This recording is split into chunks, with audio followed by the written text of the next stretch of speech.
Sleep is the new leadership flex. Hello, everyone. Welcome and come and relax. Yes, relax. And I'll tell you why.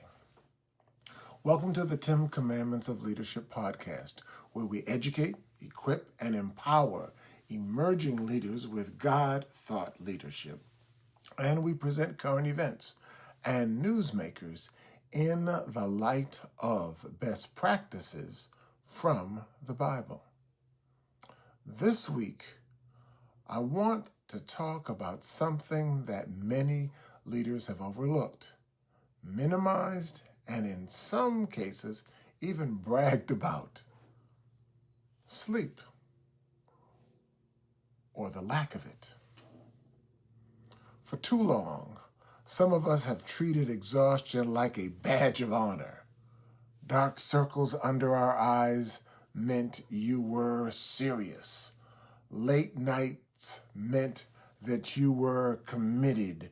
Blurry eyes meant that you were grinding. And in some corners of leadership culture, the more tired you looked, the more important you appeared. But I want to suggest today that blurry eyes do not produce clear vision. Blurry eyes do not produce clear vision. Sleep is not weakness. Sleep is not softness. Sleep is not some optional luxury for people who are not serious about their work. Sleep is actually leadership infrastructure. If a leader cannot think clearly, cannot regulate emotions, cannot listen carefully, cannot discern wisely, that leader may still hold the title, but something critical has been compromised. And sometimes the compromise is not moral first. Sometimes it is first physiological. That is one reason that this conversation matters so much. And now, the issue is not limited to just executives and employees in the workplace. It is also reaching children and teenagers through social media, screens, and digitally engineered overuse. The March 25 Los Angeles verdict against Meta, and Google, YouTube, centered on claims that addictive platform design harmed a young user. Reuters reports that the jury found the companies negligent and awarded $6 million, and similar litigation is expanding. Separately, the American Psychological Association and the American Academy of Pediatrics both note that social media use, especially near bedtime, is associated with sleep disruption in adolescence. And that is a second doorway to the core problem. The American Psychological Association says, additionally, that adolescent social media use should be limited so it does not interfere with sleep. And the American Academy of Pediatrics says to avoid screens in the hour before bedtime and keep devices out of bedrooms at night. So this is no longer a conversation about tired adults. This is now a conversation about a tired culture. Adults are being overworked into exhaustion, and children are being overstimulated into exhaustion. One group is losing sleep to the hustle culture. The other is losing sleep to the scroll culture.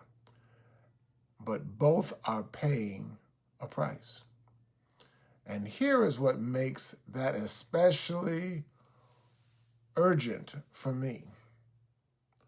Today's sleep-deprived children are tomorrow's emerging leaders. Today's sleep-deprived children are tomorrow's emerging leaders.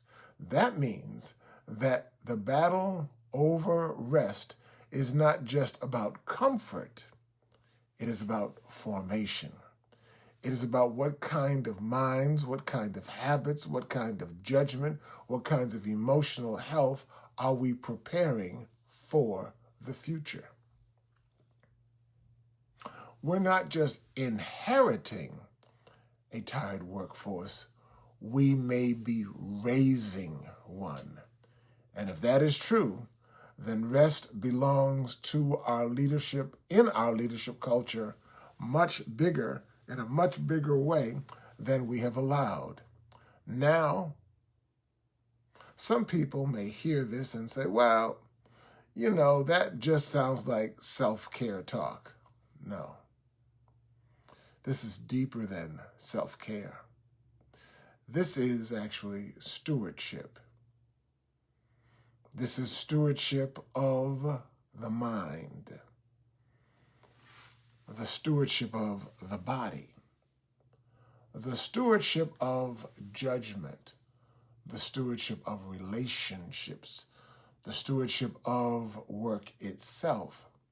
Because when leaders are chronically tired, mistakes multiply, patience shrinks, discernment weakens,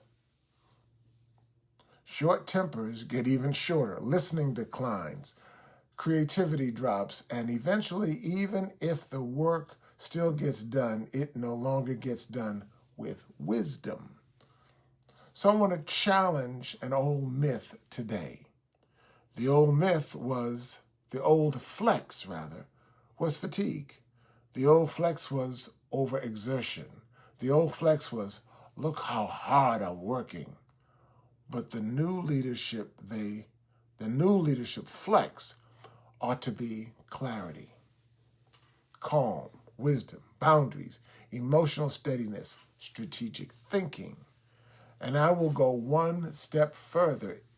If you're a parent, a pastor, a teacher, a manager, a coach, or a supervisor, you are modeling something about rest, whether you mean to or not. You are teaching the people under your influence whether exhaustion is normal. You are teaching whether sleep can be sacrificed without consequence. You are teaching whether the body is a servant to wisdom or whether it is a victim of ego. And that is why I believe this whole week's conversation will matter. We are going to talk about several things. We're going to talk about burnout. We're going to talk about turnover. We're going to talk about Sabbath. We're going to talk about the late night email and the late night scroll. We're going to talk about the strategic pause. But today, I simply want to start here. Sleep is not retreat from leadership. Sleep is the preparation for leadership.